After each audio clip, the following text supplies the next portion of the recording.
entrenando a Pau Gasol. Ya sabéis que está entrenando con el equipo Pau, aunque todavía sin oposición. San Miguel. Mira cómo la pide arriba, mira cómo la pide y aterriza Wiley. Jacob Wiley asiste, reparte juego San Miguel.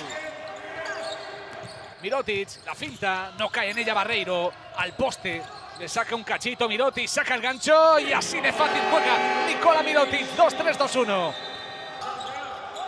No le compra la primera finta, llega a la trinchera, la levanta con la diestra, no, con la izquierda tampoco. ¡Oh, qué gesto contra el cristal! Brandon Davis, +5. Aguantando ahí, con poderío. Sube Brusino, Higgins encima. Cuidado con las carteras, la levanta Brusino de 3. ¡Shot! De 3 Brusino, que le pide falta ahí a Óscar Perea. Mirotic al hierro, y hay otra vez camino despejado para Ennis. Allá va Ennis, Dylan Ennis, ¿cómo lo paras? 63-60 y de repente en casa de Zaragoza se ha situado a 3. Hanga. Delante de Wiley, la levanta Hanga. ¡De 3! ¡Chop! Adam Hanga, vaya triplazo que acaba de colar Adam Hanga. Es de plástico. 15 arriba.